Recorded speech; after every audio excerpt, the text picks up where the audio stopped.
let. My. Oh my gosh! Do I get on the knee? Don't. Oh god.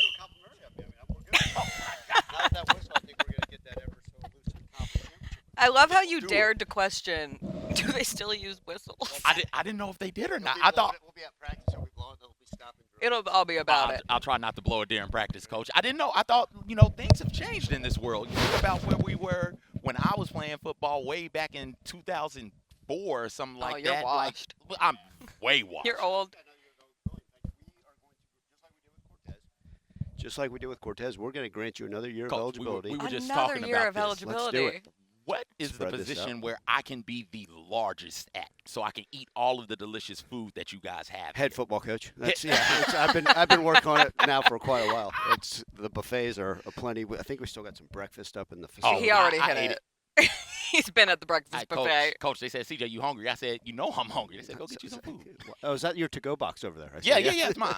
That's No, mine. that was the nice box I that we know. were given with these great. I'm ready to be on staff. I love it. Except you have the long sleeve too. I feel like a real football coach move is it's 90 degrees outside and you're still in a long sleeve sweats and all dry that fit. stuff. What more could you You ask? guys look sharp. I bet you were excited not to have outdoor practice yesterday. Well, it's I think it's part of it, right? Getting Yeah. acclimated to this heat. But it's there's been some days we've been out there, and I think it's gonna be plenty warm at Simmons Bank Liberty Stadium at 3:30 kickoff for Chet. 3:30 kickoff, Simmons Bank Liberty Stadium, Memphis, Chattanooga.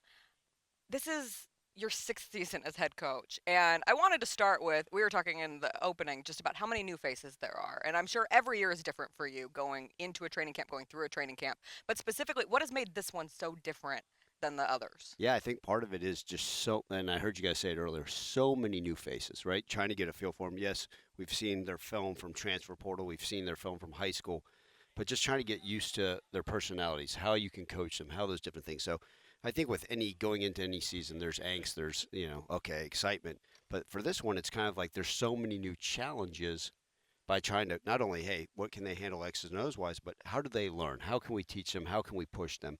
And that's been fun. I think a lot of coaches, this is my 27th year coaching, Jessica. Now, this is as different as any year I've ever had. Obviously, there's comfort in having Seth Hennigan back and all those things. But to come into this year with all these unknowns, it's exciting. It's a little nerve-wracking, but we're ready to get after it for sure. I'm always so curious for someone who 27 years of coaching and now 6 years as a head coach, but you're still learning too, right? Like even though you get to this point in your career where you're the head coach of a Division I football program, who do you go to learn still? Like who are you looking to for inspiration to answer questions as you go into this season? Yeah, I think that's great. I think if I stop learning, if I stop a growth mentality, then shame on me. And I think that's so important. A couple years ago, I went and visited, even though he's younger than me, but we got great admiration for one another.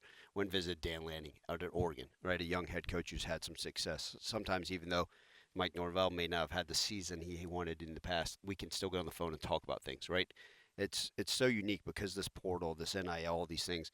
Sometimes I'd say, okay, could I talk to Coach Saban about this? But things have even changed since he's been out of the game. And so I think part of it, don't worry, my wife gives me plenty of advice at home anyway, so she tells me all the things other than play calls, what I need to do. So I got a handful of people that I can go to. And look, we've got such a tremendous staff here. And I think that's been part of it is realizing as the head coach here, no matter how much experience we've had, no matter the successes and the downfalls, there's people within our own program that I can go to day in and day out to kind of find the answers that we need, and I'm going to keep searching. And I always tell our players this, if I don't have the answer, it's my job to figure it out and find it out and continue that growth mindset, and I think that goes on for the rest of my career. Who are coaches who have reached out to you? So often we think when we see you, you're a young coach, you've obviously got to be reaching out to some of the older, wiser statesmen of the game, but you've been head coach here for a while. Are young coaches reaching out to you? Yeah, and I think that's part of it. We've been fortunate, right, starting to create our own coaching tree here of guys that have gone off now to be head coaches. Even Kenny Dillingham, right, who was a grad assistant here, who's now having success at Arizona State last season, who had a rough first year. And sometimes it's just words of encouragement, like, listen, put your head down and keep going. Guys I've known throughout my career, Lance Taylor, the head coach at Western Michigan, things like that. Mike and I bounce ideas off each other, Norvell, right? Even Lanning at Oregon, who's had a lot of success. And then sometimes you get some of these NFL, coaches that will sit there and say, hey, what are you guys doing schematically? That's something unique as some of these NFL coaches now try to implement some of that stuff. You talk about someone like even a Nick Saban, one of the greatest to ever do it, there are now situations that he would be wildly unfamiliar with. And I think if you told Nick Saban, hey, you're going to get a player, you're going to find out he gets an injunction to play a 7th season in college football. You're going to find out a couple weeks before the season. Welcome Cortez Braham into the mix. He'd be like, excuse me, how does this work? How did that work? And as Cortez now has joined the team and will be available for the Tigers this year. I think it goes the ever-changing ways of college football, right? I think we're going to, by next week, there'll be a new rule, right? Hey, there's 8 transfer portal windows, right? There's all these, everybody's going to an 8th year of college eligibility. Who knows? But with that, with Cortez, it's a young man that we had actually eyes on when he initially went into the portal after their season. Obviously, having their quarterback here, a lot of that film was, wait, who's this young man he's throwing to a lot that has the opportunity to come play here?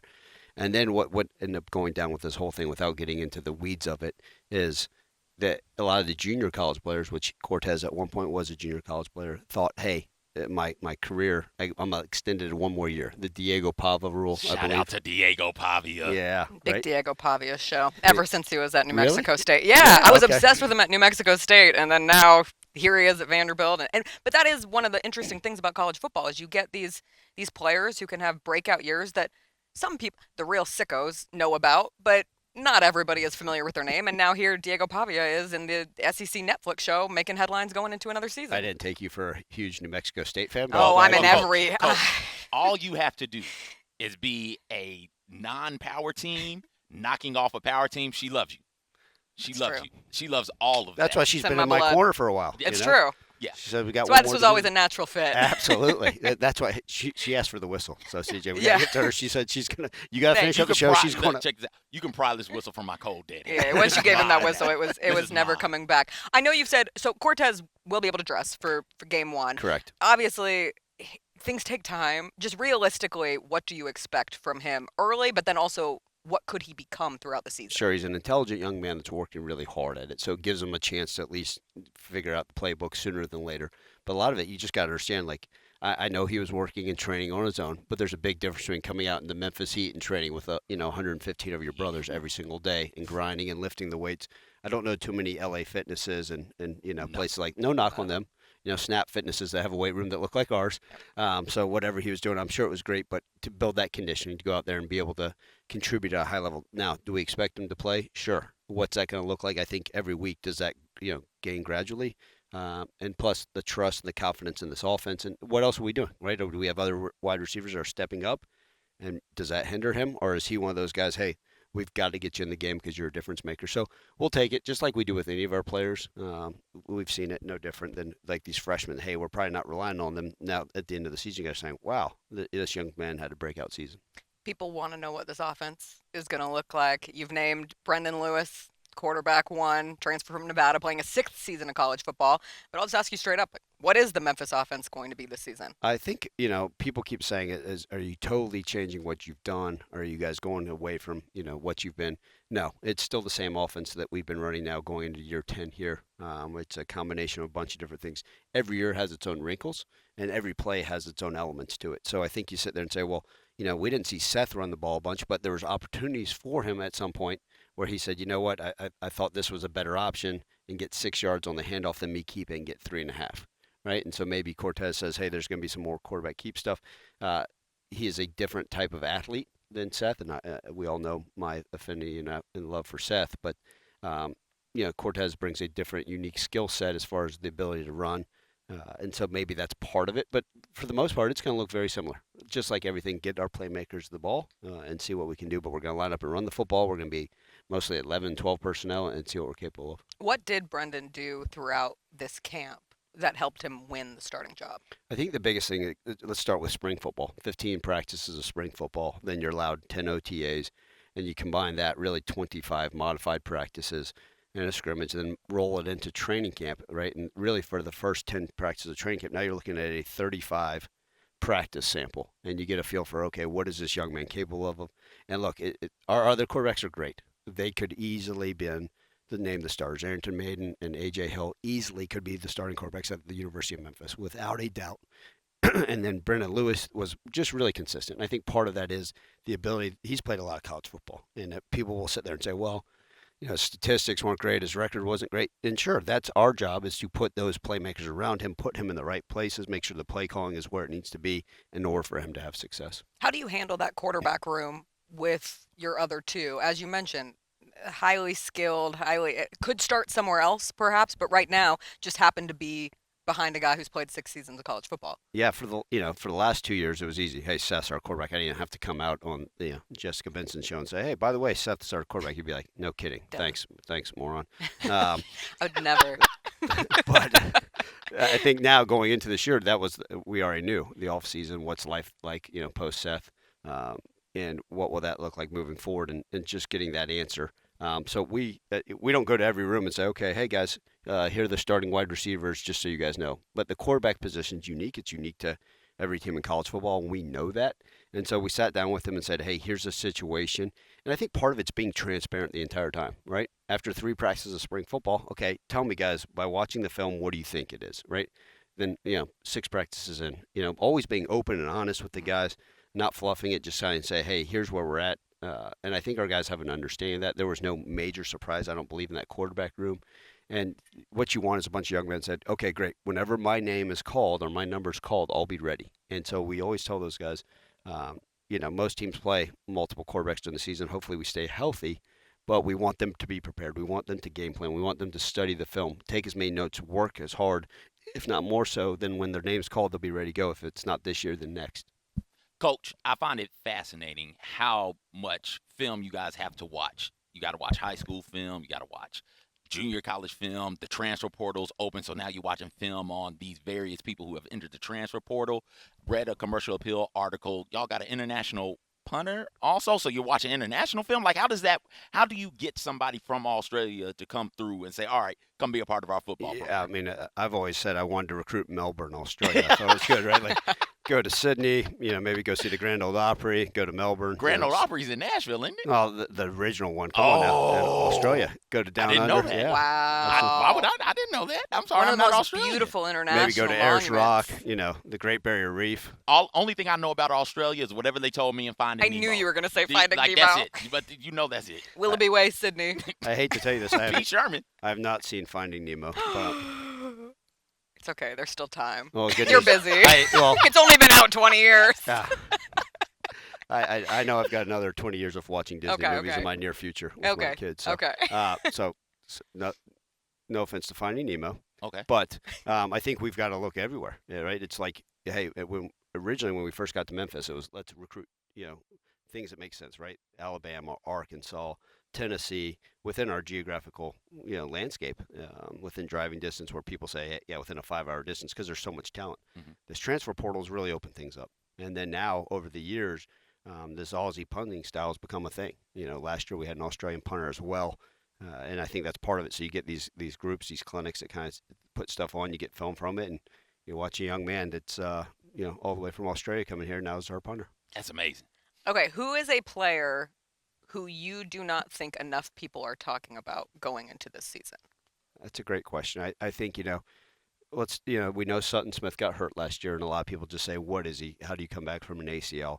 Greg Duosier, I think, is a real talent, right? We got to see flashes of him in the bowl game versus West Virginia versus Tulane and what he's capable of. Obviously, people forget he broke his collarbone in the game. And what happened was Mario Anderson had such a big season.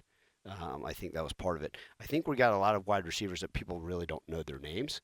So I think what's going to end up happening, we're going to see these guys like a Jakari Caldwell that we haven't talked about much, right? A C.J. Smith. We People know forget- he's a freak from the athletics a list. freak from the athletics list, yes. Right, we got Marcelo Bussey, a guy returning. I think because we had so many wide receivers that came back from the previous seasons. Everybody wants to talk about the quarterbacks, all those things. And then I think, at the end of the day, we've got 2 corners that are really, really legit. Well, now we got a bunch of corners that are legit, but we have a guy, Marion Duke Cooper, okay, jersey number 1 will be starting at one corner, and then Chauncey Logan, jersey number 2, will probably be starting at the other corner spots. And I think those 2 dudes are really, really good, and I think Memphis fans are going to be really excited to watch them in action. I know the offensive line is, you don't pick favorites. It's like a parent. You don't pick Yeah. a favorite child, but maybe you always just have a smidge of extra for the O-line, given Absolutely. your background. And I heard you say in your media availability yesterday, Chris Adams, your left tackle, And you said this is someone who has the potential to be a high draft pick. So someone you see NFL talent in. Tell me a little bit about him. Yeah, Chris, in fact, just before coming out here, was told that he made the Senior Bowl top 300, which means NFL scouts eye him up as one of the top prospects. And he's a guy that transferred from Old Dominion a couple years ago that is really athletic. Started for us at left tackle last season. Was a 2-year starter at ODU at both tackle spots. And I think you just got a young man like that this day and age, we lost another O-lineman to the portal in the middle of spring football, and he told me it was all about financials. It had nothing to do with his love for this place. He's from around here, but it was all about the financial gain to go somewhere else. Whereas Chris said, you know what? I know I've got the opportunity to compete for a championship here. I've got the opportunity to get drafted from here, and I love what we do here. I love Memphis. I love the school. I'm going to get my degree from here, and all those things start checking the boxes, and that's what makes him so special.